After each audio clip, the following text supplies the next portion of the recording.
ஆண்டவருடைய பரிசுத்த நாமத்துக்கு மகிமை உண்டாவதாக. இந்த நாளிலே மிக முக்கியமான ஒரு காரியத்தை நாம் தியானிக்க போகிறோம். கடந்த நாட்களிலே தேவ சமூகத்தில் அமர்ந்து ஆண்டவரே, முழு உலகத்திலும் நடக்கிற காரியங்களை பார்க்கும்போது நாங்கள் விரும்புகிற ஒரு ஆசை இருக்கிறது.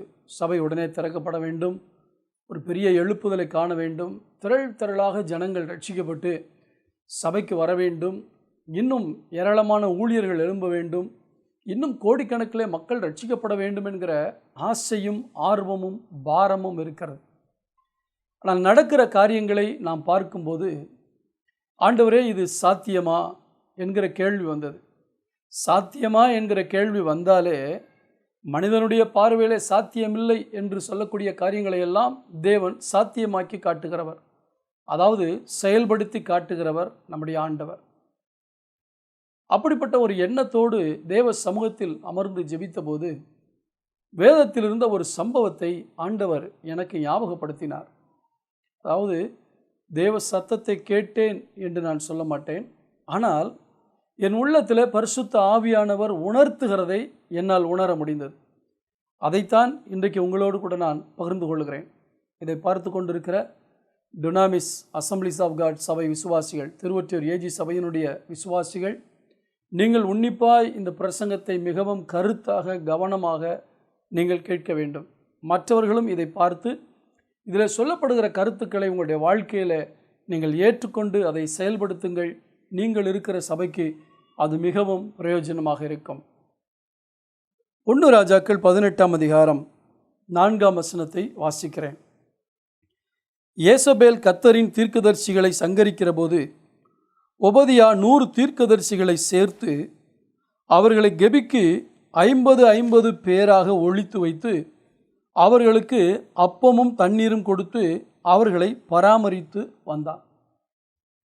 இந்த ஒபதியா யார் என்றால் 3ஆம் வசனத்தில் சொல்லப்பட்டிருக்கிறது, ஆனபடியால் ஆகாப் அரமனை விசாரிப்புக்காரனாகிய ஒபதியாவை அழைப்பித்தான். ஒபதியா கர்த்தருக்கு மிகவும் பயந்து நடக்கிறவனாயிருந்தான். தேசத்தில் நடக்கிற சம்பவத்தை பாருங்கள். கர்த்தருக்கு பயப்படாத ஆகாப், அவன் யேசபேலை விவாகம் பண்ணியிருந்தான். யேசபேல் தன்னுடைய தேசத்திலிருந்து பாகால் தெய்வத்தை கொண்டு வந்து இஸ்ரவேல் தேசம் முழுவதுமாக வணங்கும்படி செய்துவிட்டார்.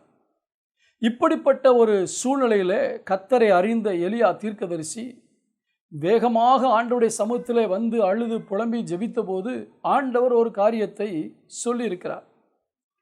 என்னவென்றால், நீ போய் ஆகாபுக்கு முன்பாக போய் நின்று நான் சொல்லாமல் மழை பெய்யாது என்று சொல், ஒரு பஞ்சத்தை வருவிப்போம், அதற்கு பின்பு என்ன நடக்கிறது பார்ப்போம் என்று ஆண்டவர் சொல்லுகிறார். இதெல்லாம் பின்னணி. எனவே இந்த எலியா போய் ஆகாபுக்கு முன்பாக நின்று அவன் சொல்லுகிறதைத்தான் 17ஆம் அதிகாரத்திலே வாசிக்கிறோம். 1ஆம் வசனத்திலிருந்து வாசிக்கிறேன்.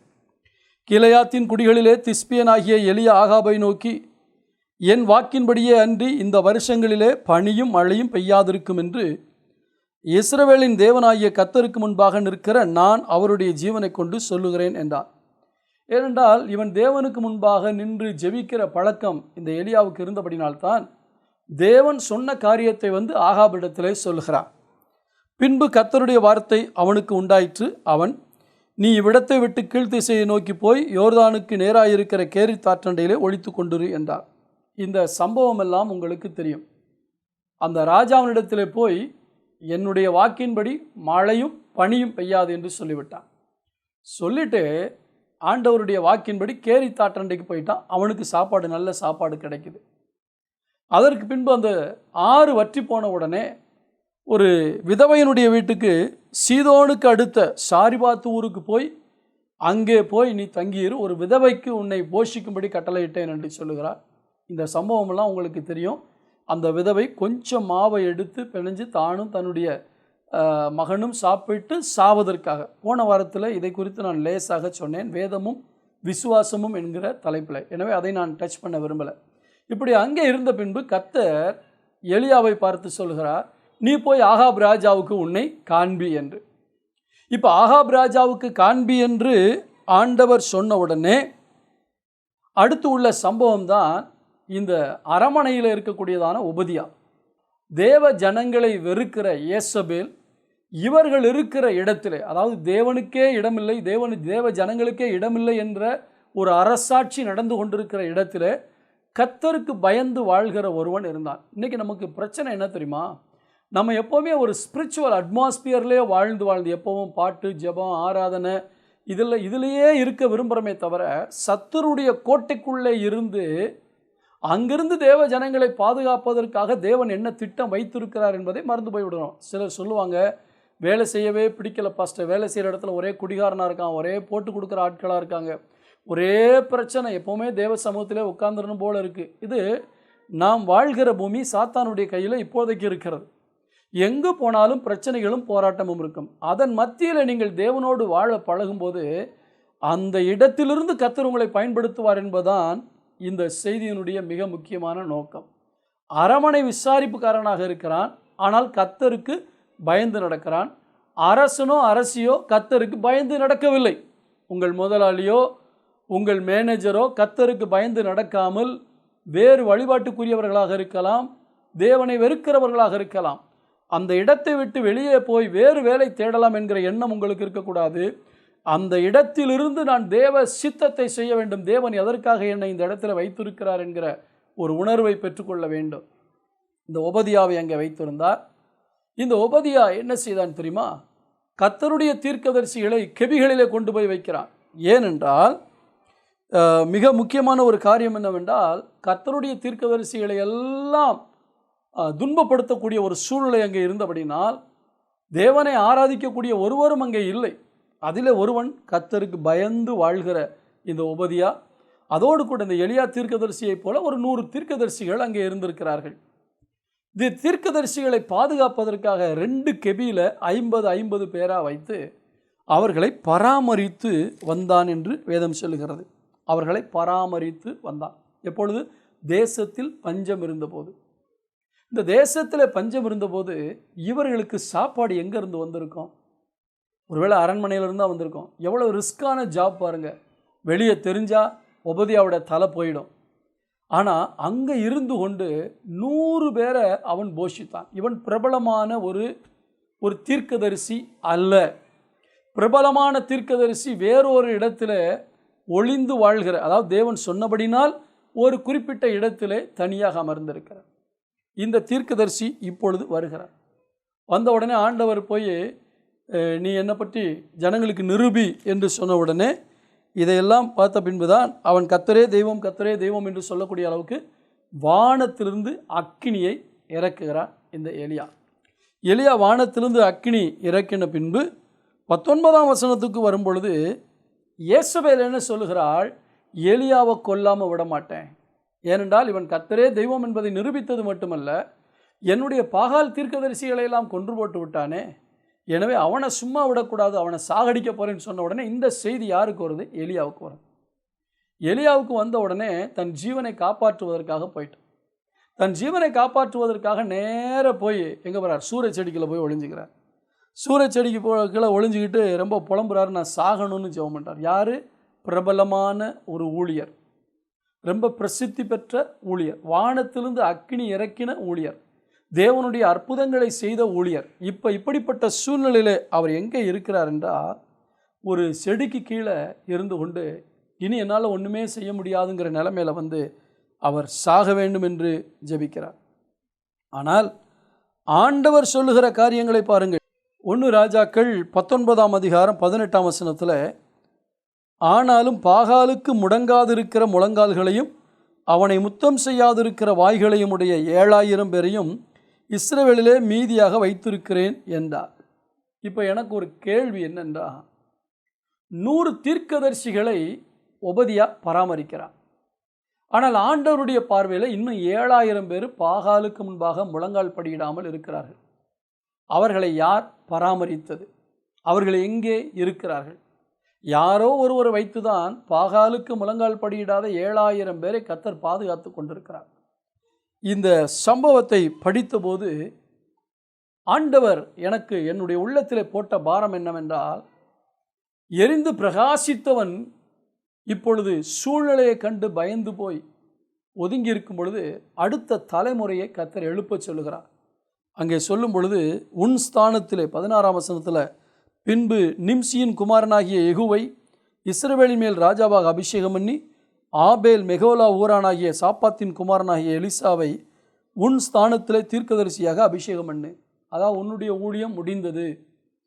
நீ என்றைக்கு சூழ்நிலைகளை பார்த்து பயந்து நீ வாழ ஆரம்பித்தாயோ, நீ இவ்வளவு தேவ ஜனங்கள் உயிரோடு கூட இருக்கும் பொழுது உன்னுடைய நலனுக்காக நான் சாக வேண்டும் என்று நினைத்தாயோ, இனி நீ சாதிக்க முடியாது. எனவே அடுத்த சந்ததியை எழுப்பு என்று ஆண்டவர் சொல்லுகிறார். அதுக்கு பின்புதான் எலிசா உள்ளே வருகிறார். இப்போ ஆண்டவர் உங்களோடு கூட பேச விரும்புகிற ஒரு காரியம் என்னவென்றால், இந்த ஒபதியா 2 கெபிகளிலே 50 பேரை வைத்து பஞ்ச காலத்தில் ஆபத்து நிறைந்த ஒரு சூழ்நிலையில் பராமரித்தார். இன்றைக்கு விசுவாசிகள் எப்படிப்பட்டவர்களாக இருக்க வேண்டும்?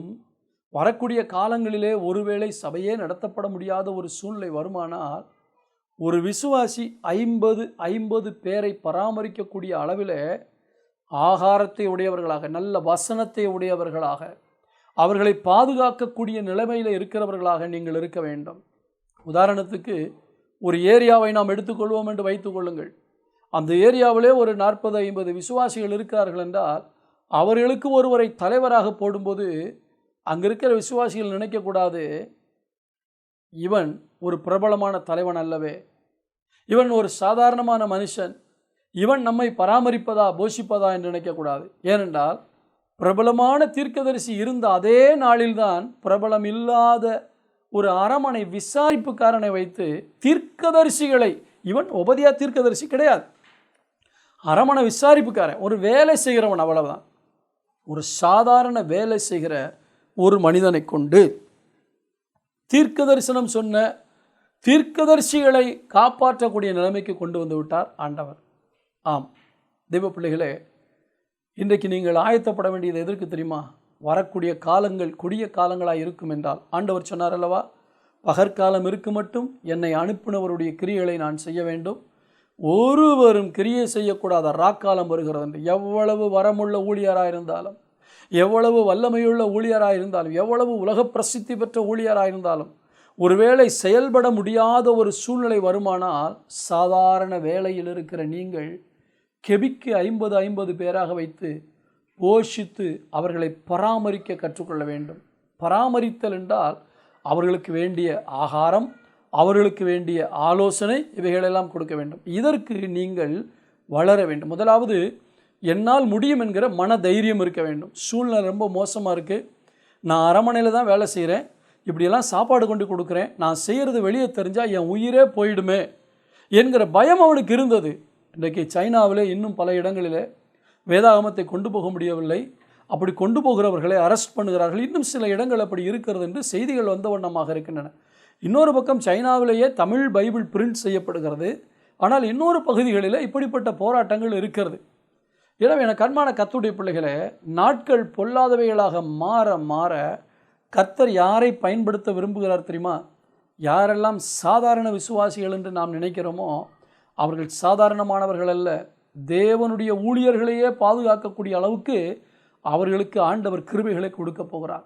அவர்களை பராமரிக்கக்கூடிய அளவுக்கு ஆண்டவர் உங்களை பயன்படுத்த போகிறார். நீங்கள் இருக்கிற இடத்துல ஆனால் ஒரு மன தைரியம் இருக்க வேண்டும். எந்த சூழ்நிலையிலும் இந்த இடத்துல தீர்க்கதரிசிகள்ங்கிறத, ஊழியக்காரங்கிறத நான் சொல்கிறத ஒரு பக்கம் வச்சுட்டு, இன்னொரு பக்கம் நம்முடைய ஏரியாவில் இருக்கிற விசுவாசிகளை நினைத்து பாருங்கள். உன்னத பாட்டிலே மணவாட்டி சொல்லும் பொழுது சொல்லுகிறார் அல்லவா, நம்முடைய திராட்சை தோட்டம் பூவும் பிஞ்சுமாக இருக்கிறது என்று.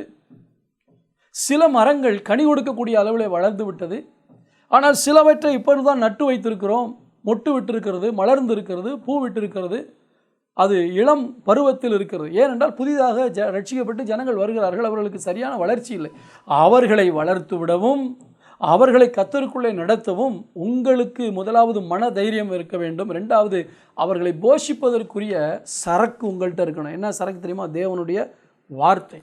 இந்த தேவனுடைய வசனத்தை, இந்த வார்த்தையை நன்றாய் படித்து படித்து படித்து ஒரு நாள் வரும், கர்த்தர் என்னை பயன்படுத்துவார், ஒரு 50 பேருக்காவது நான் ஊழியம் செய்ய வேண்டும், ஒரு 25 பேருக்கு ஊழியம் செய்ய வேண்டும், ஒரு 30 பேருக்கு நான் ஊழியம் செய்ய வேண்டும் என்று சொல்லி ஜனங்களை கூட்டி வைத்து அங்கே உங்கள் திறமைகளை காட்டுவதற்காக அல்ல, உங்களுக்கு எவ்வளோ பிரசங்க வரம் இருக்குங்கிறத காட்டுறதுக்காக அல்ல, நீங்கள் எவ்வளோ அழகாக ஜெபிக்கிறீங்கிறத பார்த்து ஜனங்கள் ஆச்சரியப்படுறதுக்காக அல்ல, அவர்களை பராமரிப்பதற்காக நாம் மறைந்து கொண்டு தேவனை வெளிப்படுத்த வேண்டும். ஸ்தோத்திரம். அந்த அளவுக்கு விசுவாசிகள் வளர வேண்டும். இப்படி வளர்கிற பருவம் தான் சீஷத்துவ பருவம் என்று சொல்லுகிறோம். நான் சாப்பிடுவது மட்டுமல்ல, மற்றவர்களையும் போஷிக்கக்கூடிய அளவில் நான் வளர வேண்டும். சட்டியில் இருந்தால் தான் அகப்பையில் வரும்பாங்க. நிறைய வசனங்களை நான் படிக்க வேண்டும், தேவ சமூகத்தில் அமர்ந்திருக்க வேண்டும், தேவ ஜனங்களை எப்படி வழிநடத்த வேண்டும் என்கிற ஞானத்தை தேவனிடத்தில் பெற்றுக்கொள்ள வேண்டும். வரக்கூடிய காலங்களிலே மீண்டுமாக இந்த சிறுமந்தை ஆராதனையை நடத்தக்கூடிய ஒரு சூழ்நிலை வருமானால், நானே எல்லா இடத்திலும் போய் சிறுமந்தை ஆராதனையை நடத்தி கொண்டிருப்பதல்ல, உங்களில் அநேகரை ஏற்படுத்தி அவர்களை கர்த்தருக்குள்ளே நடத்துவதற்காக உங்களை உருவாக்க வேண்டியது என்னுடைய கடமை. அதற்கு நீங்கள் இப்பொழுதே ஆயத்தப்பட வேண்டும். என்னுடைய பாரம் எல்லாம் நான் கர்த்தருக்காக பயன்படுவது மட்டுமல்ல, என் கையில் கொடுத்திருக்கிற ஆத்துமாக்கள் அநேகருக்கு பயன்பட வேண்டும் என்பதான். அதான் சிஷ்யத்துவம். ஒரு நாளும் நம்முடைய சபையில் இதுவரைக்கும் நாம் இப்படி மக்களை மனிதனை நம்பி வாழ்வதற்கு பழக்குவிக்கவில்லை. எதாக இருந்தாலும் உங்கள் பாஸ்ட்டுக்கு ஃபோன் பண்ணாதீங்க, முதல்ல தேவனை தேடுங்கன்னு தான் நான் உங்களை உருவாக்கியிருக்கிறேன். முதல்ல தேவனை தேடுங்க, அதற்கு பின்பு ஒரு சப்போர்ட்டுக்காக பாஸ்ட்டுக்கு ஃபோன் பண்ணுங்கள், நான் உங்களுக்காக ஜெபம் பண்ணுறேன், 2 பேரும் இணைஞ்சு ஜெபிக்கும் போது கர்த்தர் அற்புதம் செய்வார் என்று. தனிப்பட்ட முறையில் கர்த்தரோடு பேசுகிற அனுபவம், கர்த்தருடைய சத்தத்தை கேட்கிற அனுபவம் நம்மை வெளிப்படுத்துவதற்காக அல்ல, தேவனை வெளிப்படுத்துவதற்காக தேவ ஜனங்களை வளர்த்து விடுகிற ஒரு அனுபவம். இன்றைக்கு உபதியாக்கள் தேவனுக்கு தேவை. கெபிக்கு 50 பேராக வைத்து அவர்களை தேவனுக்குள்ளே நடத்தக்கூடிய உபதியாக்கள் தேவை. இது ஒரு சிறிய செய்தி தான், ஆனால் என்னுடைய உள்ள குமரல்களை உங்களிடத்தில் பகிர்ந்து கொள்ளுகிறேன். நீங்கள் வளர வேண்டும், நீங்கள் வளர வேண்டும், முன்னேற வேண்டும். இந்த சீஷத்துவத்துக்குள்ளே வரக்கூடியவங்களுக்கு முதலாவது இருக்க வேண்டியது டைம் கான்சியஸ் இருக்க வேண்டும். சொன்ன நேரத்தில் தேவனுடைய வேலையை செய்ய வேண்டும், நேர்மை இருக்க வேண்டும். அது மாத்திரமல்ல, நாம் சொல்லுகிற வாக்கை காப்பாற்றுகிறவர்களாக இருக்க வேண்டும். இந்த 3 தகுதிகளும் உங்களுக்கு இருக்கும் என்றால், இல்லை என்றால் ஆண்டவரிடத்தில் கேளுங்கள், அதை உருவாக்குவார். தேவன் உங்களை உருவாக்குவதற்கு விட்டு கொடுங்கள். ஆண்டவரே, இன்னும் யாராவது எனக்கு ஜெபம் பண்ண மாட்டாங்களா, இன்னும் யாராவது எனக்கு ஆறுதல் சொல்ல மாட்டாங்களா அப்படின்ட்டு நீங்கள் சோகத்திலே சுகங்காண்கிற நிலைமையை விட்டு வெளியே வந்து எவ்வளவு ஆபத்தான சூழ்நிலையிலையும் மற்றவங்களை போஷிக்கக்கூடிய அளவுக்கு நான் வளரணும் ஆண்டவரே. கொஞ்சம் யோசிச்சு பாருங்கள். இந்த உபதியா அரமணை விசாரிப்புக்காரனாக இருக்கிறதுனால அவனுக்கு எவ்வளோ வேலை இருந்திருக்கும் யோசிச்சு பாருங்கள். இன்றைக்கி நிறைய பேர் என்ன சொல்கிறாங்க, ஓவர் டைட் வேலை, எனக்கு ஓவர் வேலை வேணும், வேலையை சாக்கி சொல்கிறாங்க. இந்த வேலையை இவ்வளோ செய்கிறதுனால பரலோகத்தில் உங்களுக்கு பலன் கிடைக்கும்னு நினைக்கிறீங்களா? சம்பளம் கிடைக்கும், பணம் சம்பாதிக்கலாம். ஆனால் உங்கள் மேல் ஒரு தேவ திட்டம் இருக்கிறதே, நீங்கள் தேவனுடைய ராஜ்யத்துக்கு பயன்பட வேண்டும் என்று கொஞ்சம் யோசித்து பாருங்கள். இந்த உபதியாவுக்கு ஏகப்பட்ட வேலை இருந்திருக்கும். அந்த வேலைகள் மத்தியில் எப்போ கொண்டு போய் சாப்பாடு போட்டான்னு தெரியும். சாப்பாட்டு நேரத்துக்கு அரண்மனையில் இருக்கணும், ஏன்னா அங்கே விசாரணை செய்கிறவனாக இருக்கான், சூப்பர்வைசராக இருந்திருக்கலாம். நான் அதை திங்க் பண்ணலை. அரண்மனை விசாரிப்புக்காரன், அவ்வளோதான். அந்த அரண்மனை விசாரிப்புக்காரனாக இருக்கிறபடினால் பல வேலைகள் இருந்திருக்கும். அவனுக்கு கீழே ஆட்கள் வேலை பார்த்துருப்பாங்க, அவனுக்கு மேல் அதிகாரிகள் இருந்திருப்பாங்க. எந்த நேரத்தில் போனால், எப்படி அவங்களுக்கு சாப்பாடு கொடுத்தான், எப்படி பராமரித்தான். அப்போ நான் நினைக்கிறேன், இவன் டைரெக்டாக இவன் மட்டும் செய்யாமல் இவனுக்கு கீழே ஆண்டவர் சில உதவிக்காரர்களை கொடுத்திருப்பார். அதே போல் நீங்கள் ஒரு ஏரியாவில் தலைவர்களாக வரக்கூடிய அளவில் சீஷத்துவத்தில் வளர்ந்து மற்றவர்களை பராமரிக்கக்கூடிய அளவில் வளர வேண்டும். நான் தான் சூப்பர் அப்படிங்கிற ஸ்பிரிட்டை விட்டுட்டு ஒரு டீம் ஒர்க்காக மற்றவர்களோடு இணைந்து செயல்பட. எல்லாரும் உபதியாவாக மாற முடியாது, ஒரு உபதியா தான் தேவை. ஆனால் அந்த உபதியாவுடைய சொல்லை கேட்டு அந்த பராமரித்து வரக்கூடிய தீர்க்கதரிசிகளுக்கு ஆகாரம் கொடுக்கவோ மற்ற காரியங்களை கொடுப்பதற்கோ தேவன் உங்களை பயன்படுத்தலாம். அதற்கு நீங்கள் ஒத்து வர வேண்டும், அந்த ஒருமனப்பட வேண்டும். இப்படி நாம் குழுவாக இணைந்து செயல்படும்போது தேவனுடைய ராஜ்யம் வளரும், தேவன் மகிமைப்படுவார். இந்த தீர்க்கதரிசிகளின் புத்தர்கள் எப்பொழுது வெளியே வந்திருப்பார்கள்? வானத்திலிருந்து அக்கினி இறக்கின உடனே. கேட்டிங்களா? வானத்திலிருந்து அக்கினி இறக்கின உடனே எல்லாம் வெளியே வந்திருப்பாங்க. எங்கேருந்து வந்தாங்க?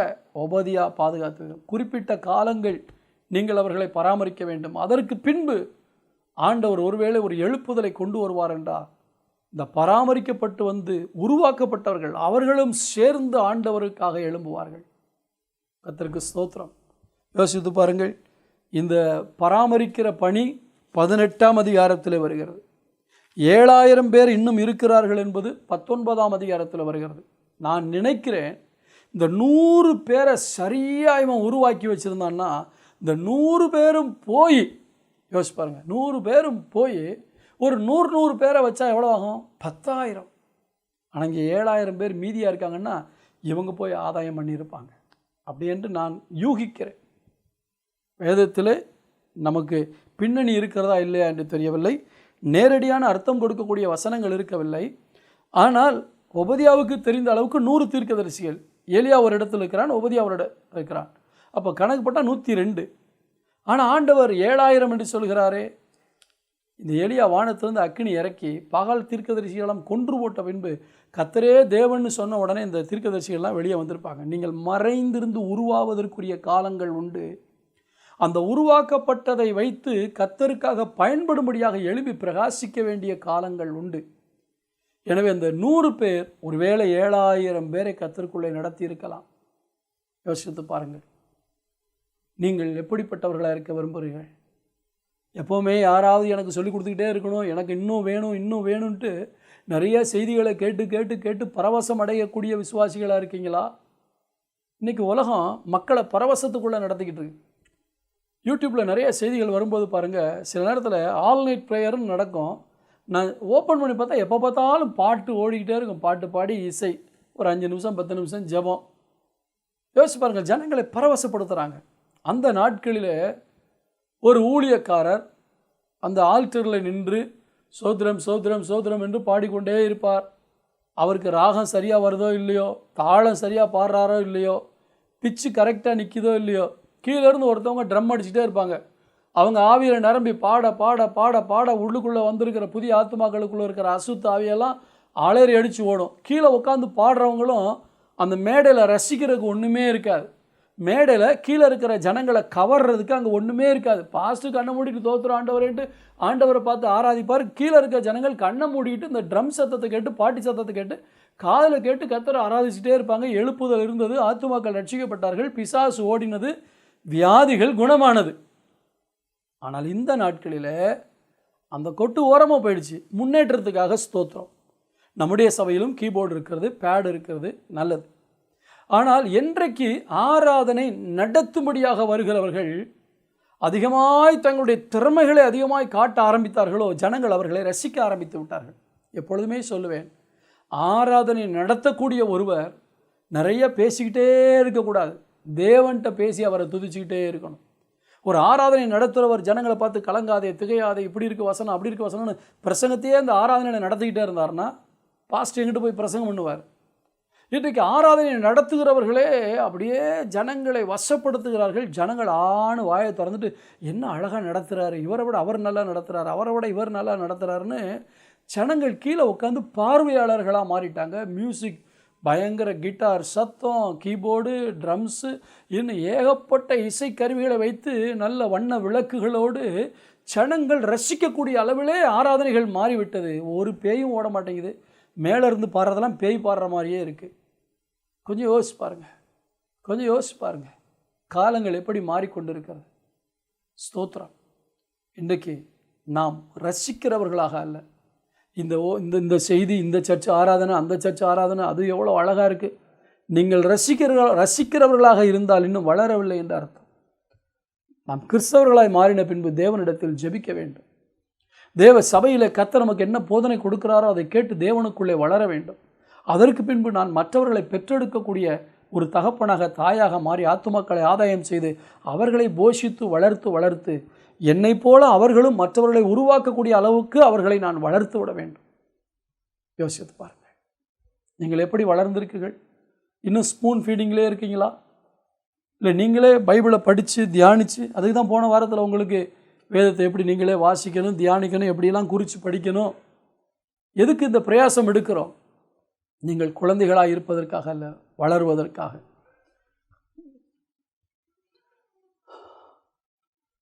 வளர்ந்து தேவனுடைய ராஜ்யத்தை கட்டுகிறவர்களாய் மாறுவதற்காக இப்பொழுதே ஆயத்தப்படுங்கள். என் கையில் பாஸ்ட் ஒரு 50 ஆத்துமாக்களை கொடுத்தா நான் என்ன செய்யலாம்? 2 காரியம் செய்யலாம். ஒன்று, உங்களுடைய திறமைகளாம் அவங்களுக்கு காமிச்சு, நீங்கள் எவ்வளோ பெரிய ஆளா, இவ்வளோ நாள் வெளியே தெரியல, இவ்வளவு திறமை இருக்கா, அவங்களுக்கு இவ்வளவு தாளந்து இருக்கான்னு உங்களை பெருசாக காட்டி ஜனங்களை உங்கள் வசப்படுத்தலாம். இன்னொன்று, தேவனை காட்டி காட்டி நீங்கள் மறைந்து மறைந்து மறைந்து தேவனை காட்டி காட்டி ஜனங்கள் எல்லாம் தேவனே தேவனே தேவனேன்னு தேவனோடு இணைத்து விடுகிற வேலையை செய்யலாம். எப்படி உருவாக போகிறீர்கள்? இன்றைக்கு அநேகர் கர்த்தருக்காக பயன்பட ஆசைப்படுவதற்கு காரணம் தெரியுமா? பிரபலமாக வேண்டும். நானும் இந்த சொசைட்டியில், கிறிஸ்தவ உலகத்தில் நானும் ஒரு ஆளாக வெளியே தெரியணும், நானும் பிரபலமாகணும். பிரபலப்படுத்த வேண்டியது இயேசுவை, நம்மை அல்ல. எனவே நான் இங்கே முடிக்க விரும்புகிறேன். நம்முடைய ஆத்மாவை ரட்சித்த நம்முடைய ஆத்தும நேசர் நம்மை கொண்டு அநேகரை பராமரிக்க விரும்புகிறார். அதற்கு நீங்கள் உருவாக்கப்பட வேண்டும். ஆபத்துகள் இருக்கலாம், நெருக்கங்கள் இருக்கலாம், போராட்டங்கள் இருக்கலாம், எதிர்ப்புகள் இருக்கலாம். ஆனால் ஞானமாக செயல்பட்டு அநேகரை கொண்டு வார். இப்பொழுது கட்டடத்துக்குள்ளே உங்களால் கொண்டு வந்த ஆத்துமாக்களை சேர்க்க முடியாது. தேவ ராஜ்யத்தோடு அவர்களை இணைத்து விடுங்கள், தேவனோடு இணைத்து விடுங்கள். இயேசுதான் மெய்யான தெய்வம். அவர் சீக்கிரத்தில் வரப்போகிறார். அவருடைய வருகை சமீபமாக இருக்கிறது. அவருடைய வேதத்தில் போட்ட வண்ணமாகத்தான் தேசங்களிலே நடந்து கொண்டிருக்கிறது என்பதை நீங்கள் சொல்லுங்கள். ஆண்டவருடைய அன்பை சொல்லுங்கள், ஆதாயம் பண்ணுங்கள். இப்போ நீங்கள் சபைக்கு கூட்டிகிட்டு வர முடியாது, தேவனோடு இணைத்து விடுங்க. தேவனை ருசிக்கும்படி அவர்களை உற்சாகப்படுத்துங்கள். பரலோக ராஜ்யத்தில் ஆட்களுடைய எண்ணிக்கை பெருகிக்கொண்டே இருக்கும். அவர்களை உங்கள் வசப்படுத்தி நீங்கள் ஆண்டவருக்குள்ளே நடத்துனதுனால நீங்கள் சொல்கிறதெல்லாம் அவங்க கேட்கணுங்கிற அளவுக்கு அவங்கள கொண்டு வரக்கூடாது. ஊழியக்காரன் என்றால் பணிவிடைக்காரன் என்ற அர்த்தம், வேலைக்காரன் என்ற அர்த்தம். அப்படிப்பட்ட மனப்பான்மையோடு நீங்கள் உருவாகுங்கள். தேவனையே வெளிப்படுத்துங்க. ஆயத்தமாகுங்கள். சீக்கிரத்தில் இந்த கெபியின் ஊழியத்தை போல சிறுமந்தையின் ஊழியத்தை நாம் சீக்கிரம் செய்வோம். கர்த்தர் ஆத்துமாக்களை தருவாராக. ஜெபிப்போம். நல்ல பிதாவே, இந்த வசனத்தை பேசும்படியாக உள்ளத்திலே ஒரு பாரத்தை கொடுத்தீர். பிரபலமான ஊழியனாகிய எலியா சோர்ந்து போன நிலைமையில் பிரபலமாகாத ஒருவனை கொண்டு கர்த்தர் செய்து வருகிற காரியங்களை நாங்கள் பார்க்கிறோம். இதே போல் நாங்கள் வாழ்கிற இந்த இக்கட்டான சூழ்நிலை, நெருக்கமான சூழ்நிலை, சபைக்கு எதிரான சதி திட்டங்கள் நடந்து கொண்டிருக்கிற இந்த காலங்களிலே யாரை நாங்கள் சாதாரணமானவர்கள் என்று நினைக்கிறோமோ, அவர்கள் பிரபலமாகாதவர்களாக இருந்தாலும் சரி, அவர்கள் தேவனோடு ஜனங்களை இணைத்து அவர்களை பராமரித்து வழிநடத்தக்கூடிய அளவுக்கு அவர்களுடைய இருதயத்தை பக்குவப்படுத்தும். வேதத்தை அதிகமாய் வாசித்து அதிகமாய் தியானித்து மற்றவர்களுக்கு சுவிசேஷத்தை சொல்லி தன் பகுதியில் இன்னும் வளராமல் இருக்கிற விசுவாசிகளை கர்த்தருக்குள்ளே வளர்த்து விட கர்த்தர் உதவி செய்வீராக. இந்த பிரசங்கத்தை கேட்ட அந்த பிள்ளைகளை ஆசீர்வதியும், அதன்படி நடக்க கிருபை தார். இயேசுவின் நாமத்தில் பிதாவே, ஆம். என் ஆத்துமாவே கர்த்தரை ஸ்தோத்திரி, என் முழு உள்ளமே அவருடைய பரிசுத்த நாமத்தை ஸ்தோத்திரி. என் ஆத்துமாவே கர்த்தரை ஸ்தோத்திரி, அவர் செய்த சகல உபகாரங்களையும் மறவாதே. ஆமென். God bless you.